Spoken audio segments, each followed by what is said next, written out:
record!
A new record!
We have a new record!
This is our final message, a message that we leave for the future.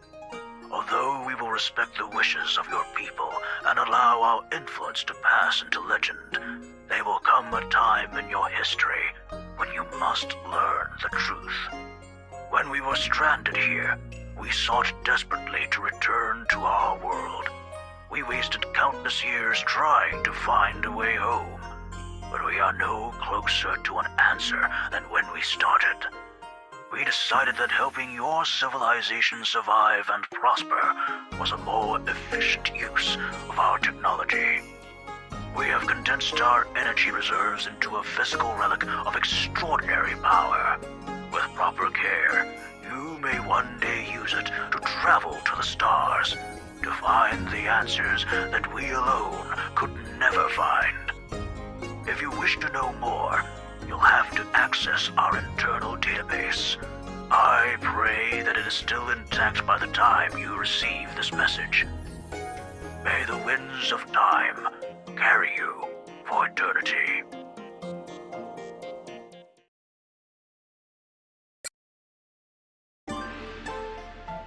New entry, Cordelia, personal.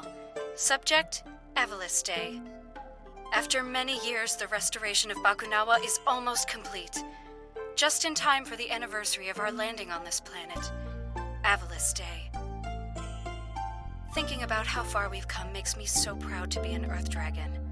When we first crash-landed here, the natives didn't even have a name for this planet, much less the tools and technology to properly explore and utilize its resources. Now look at us. We have proper cities alight with modern conveniences, medicines and technological advancements for all. We've even put those ocean dwellers to work on Bakunawa, lifting them out of their primitive tribal ways. Avalis Day will be a grand celebration. End entry.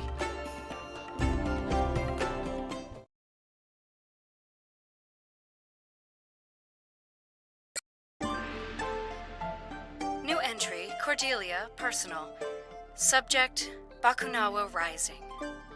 Bakunawa is now undergoing a full evaluation of the ship's systems. We are weeks away from having a fully functional spacecraft again. This is so exciting. However, I'm sad to report that not everyone shares in that excitement.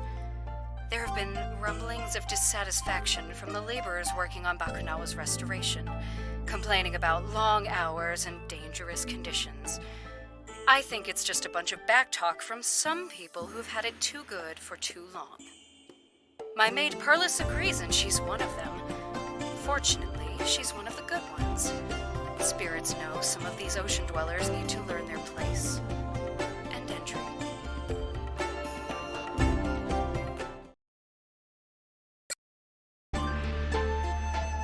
New entry, Cordelia, personal.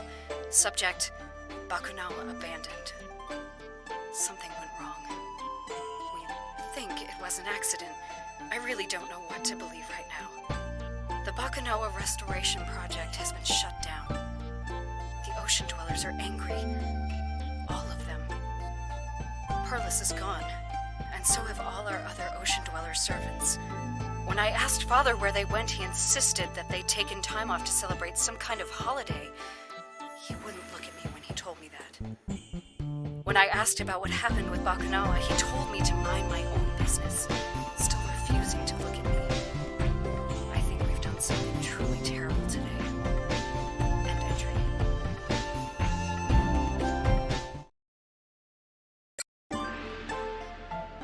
New entry, Cordelia, personal. Subject, ocean dweller rumors. There's been talk of some kind of new threat arising from the ocean dwellers. A champion of immeasurable power, biologically engineered for war. I don't know how substantial these rumors are, but given their current level of righteous descent, I wouldn't dismiss their ability to craft such a beast. Father is convinced that we've run out of options for dealing with these savages. If that's the case, then there isn't much time left. I have to act without his permission.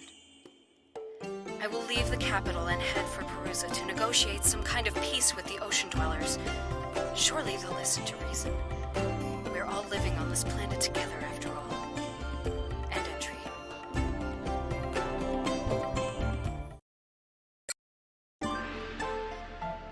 New entry, Cordelia, personal. Subject, trapped. My ocean dweller hosts have decided that, as the Magister's daughter, I would be more useful to them as a hostage. Marvelous. The nature of my imprisonment was discussed in a meeting between the ocean dwellers' elders and I, by which I mean I was present while a bunch of old men talked about me as if I wasn't there. It was several minutes before I realized what I'd assumed was a statue was actually another living being. But I knew who it had to be. The ocean dweller's champion. She was tall, dark, imposing, and she was staring directly at me the entire time. It was unsettling.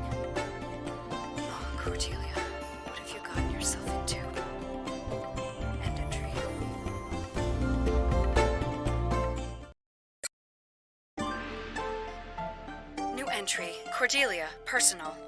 Subject, her name is Murga. Well, I know the champion's name, Murga. She told me, after telling me that if I was planning any Earth Dragon shenanigans, she'd take my head clean off. Apparently, the champion had the impression that my people were all schemers and liars. She based this on a sampling of everyone she had ever killed. Charming. Champion or not, I was not about to be intimidated. So I told her that if my people were as she generalized, then hers must be equally psychologically homogenous, meaning they were all as stupid as her. That earned me a glare before she stormed off. I win. Such a child. End entry.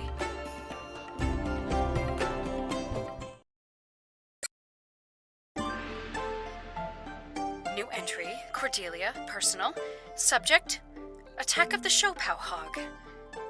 I decided to take a wander to the markets for some fresh Showpow from my favorite stall, and who should be there ahead of me? The champion, of course. Apparently, my favorite stall was hers too. And of course, she had to have it all. She needs all the energy she can get. Oh, but she can spare just one Showpow, so she picks one out of her bag and lays it on top of my head. Then, with the biggest smirk on her face, she stalked off, and the market crowd parted for her in a frightened scurry. Ugh, that woman! End entry.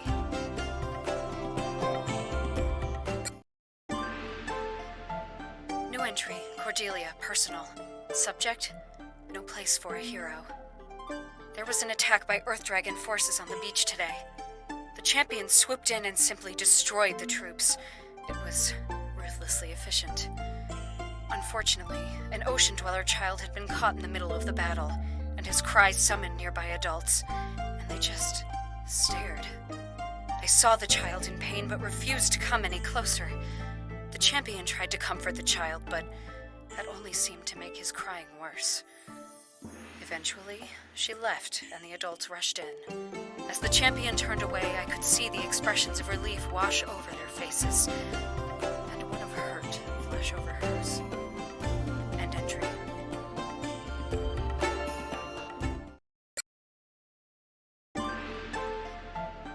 New entry, Cordelia, personal. Subject, revenge of the Showpow.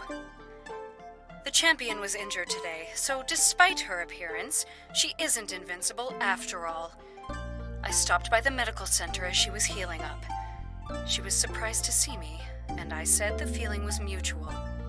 Then I offered her a Showpow. One Showpow, out of a basket filled with Showpow that I was lugging around for emphasis. I have never seen a flatter stare. She took it anyway and mumbled something that sounded halfway between a thanks and a curse. I was happy to reciprocate with my own charming banter, and she could do nothing but glare at me from her bed. It was a fun afternoon. End entry.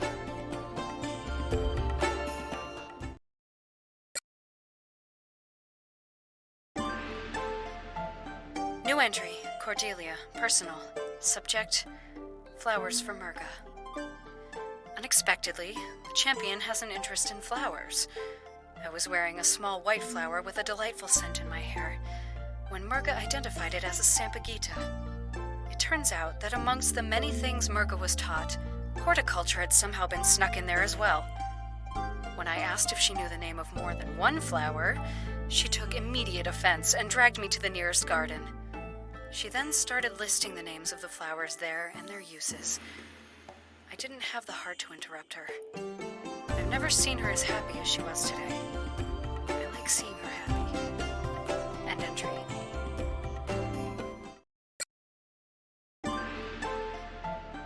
New entry, Cordelia, personal. Subject, or fight. I tried broaching the subject of peace to Murga again tonight. She wasn't happy to talk about it and tried to distract me. I pointed out that if she and I could get along, why couldn't our people as well? She said it was impossible, that I was one of the good ones. I stormed out. I was rather furious at that point, mostly at myself. Well, now I know what being on this side of that comparison feels like. Stupid Cordelia. Murga found me later with some freshly picked moonflowers in hand and an apology. She knew exactly what to do and say. Got me wrapped around her fingers. End entry.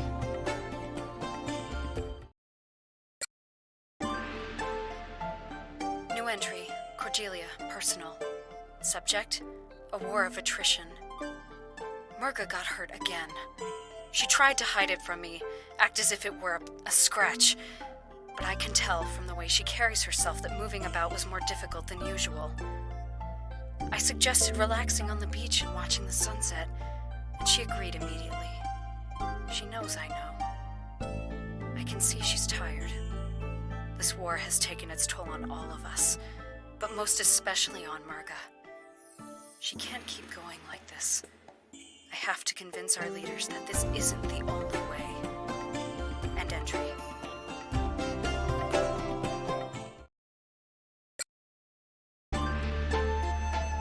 New entry. Cordelia, personal. Subject, in pursuit of peace. I've done it! I've convinced the elders of the Water Dragon Council to meet with the Magister in Shangtu, my old home. I think both sides expect some kind of duplicity, but I'm not worried. Murga will be with us to provide protection. If anything were to happen to us, she would cut through the country's troops like a hot knife through butter. And I think everyone is well aware of that. I have to go now. The caravan is leaving. Whatever happens next, I hope to free Murga of her role as the Ocean Dwellers champion. It won't be an easy road, but nothing worth doing is. End entry.